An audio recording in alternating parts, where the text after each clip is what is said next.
네, 안녕하세요. 이번에는 실제로 월 단위로 그 연장 근로 시간이 변동돼서 집계가 돼가지고요. 그 이제 노무법인에 혹은 급여 담당자한테 제공이 될 때 어떻게 처리하는지에 대해서 설명을 드리겠습니다. 자, 이제 논의의 편의상 209시간만 있다라고 가정을 하고 진행을 한번 해볼게요. 자, 이제 붙여넣기 과정부터 다시 설명을 할 건데, 여기 이름부터 입사일, 연봉 총액, 직책 이런 것들이 있는 데이터가 들어왔을 때 그대로 이제 복사를 하신 다음에 여기 붙여넣기 목록에 가셔가지고요. 여기 855번 월급제, 연봉제, 포괄역산을 선택을 하시고 화면을 키우신 다음에 이제 붙여넣기를 누르시고 회계 프로그램과의 호환을 위해서 사원번호 지정하고 성명 지정하고요. 나중에 이제 임금명세서 반영에 대해서 기초자를 쓰기 위해서 직급도 지정을 해보고요. 그리고 입사일은 자동으로 읽었고요. 그리고 이쪽으로 가시면 연총액, 뭐 연봉, 그냥 뭐 연간 총액 이렇게 많이들 들어오는데요. 이 관련해서 연봉 총액이다 이렇게 인식시켜 주시면 관련해서 수지라가 읽고요. 바로 이렇게 쭉 읽어서 들어가고요. 저장 후 닫기를 누르시게 되면 회계연도 방식을 물어보는데 그 연차를 어떻게 할 건지 물어보는데 입사일자로 하는 방식은 뭐 당연히 법상 기준인데 그렇게 많지는 않고요. 그 회계연도 일할 방식 해서 작업 시작을 눌러주시게 되면은 관련해서 209시간으로 수지라가 환산을 해서 이른바 통상 시급을 일단 디폴트 값으로 계산을 해줍니다. 자, 이렇게 들어간 다음에 65번 포괄역산 월급제로 가시게 되면 1번부터 10번까지 해서 여기 오른쪽으로 이제 잠깐 가보시게 되면 통상시급이 이렇게 계산이 되어 있고요. 그리고 패턴은 기본적으로 200으로 되어 있습니다. 자, 이 상태에서 만약에 이 회사 자료가 왔는데 요 지금 2024년 1월에 보육수당 비과세한도 20만 원을 반영을 해서 새롭게 등록을 해주되 이 부분을 통상임금으로 지정해달라 그러면요. 마찬가지로 복사하신 다음에 여기 월급 패턴 기초 정보에서 마우스 오른쪽 누르시고 붙여넣기 들어가셔서 전체 키우고 붙여넣기 누르시면은 수당 붙여넣기가 바로 이제 작동을 하는데 그 공교롭게 식대, 차량 유지비, 보육수당 다 소득세법상 비과세예요.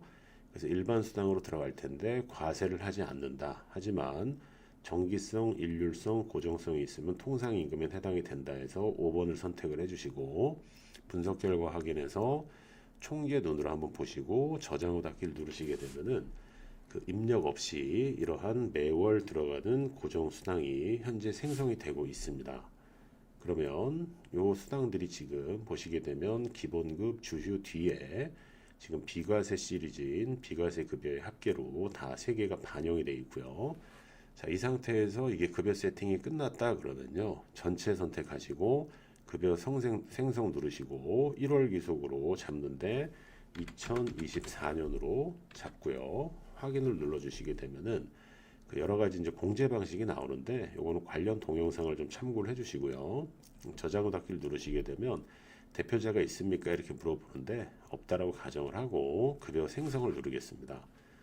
자, 제가 급여 생성을 누른 이유는 급여를 생성하고요. 이렇게 생성을 하고 기본적으로 원천 징수를 눌러야 세전과 세후가 완성이 되는 거고요. 그리고 나서 세전의 변동급여, 세후의 변동급여를 그때 월별로 지정해서 비로소 반영할 수가 있는 거거든요. 그래서 원천 징수는 여기 나와 있는 요 방식대로 일단은 간단하게 한번 해봤어요. 그러면 그 세후 금액이 국민건강요양, 고용, 소득세, 지방소득세 이렇게 나와 있어요. 자, 그런데 이제 업체에서 자료를 주시면서 뭐라 그러냐면 이 이름별로 여기에 있는 시간들은 실연장 근로 시간이고요. 월 단위로 1.5배를 해서 시간급 통상임금을 적용해달라 해서 매월 바뀌고요. 급여 명세서의 이름은 연장 근로 수당이라는 6글자를 치길 원하는 거예요.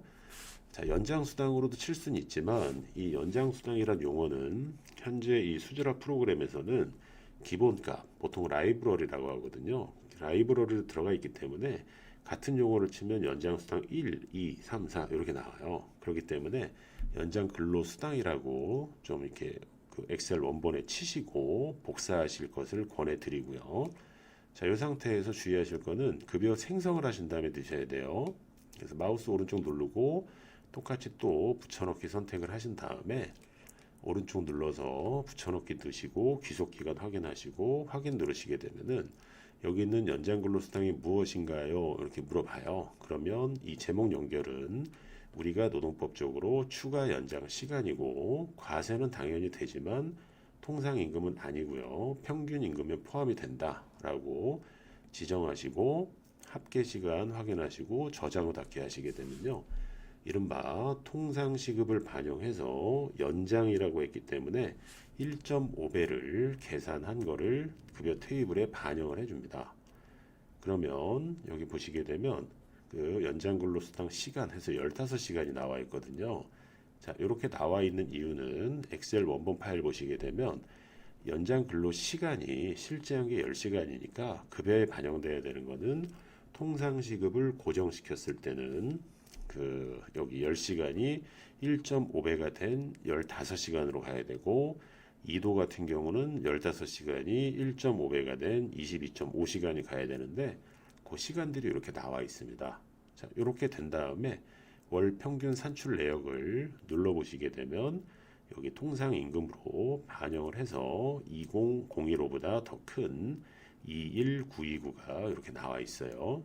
자, 이렇게 하게 되면 대부분의 급여 작업은 끝나지만 여기 지금은 10명 사례지만요.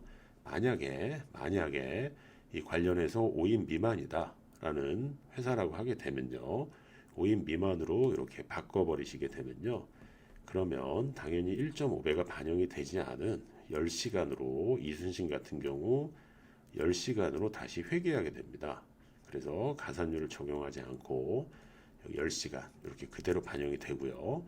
원천 징수를 했기 때문에 여기 78번 급여 대장 사원으로 가시게 되면 근로소득에 관련된 원천 징수가 다 나와 있거든요.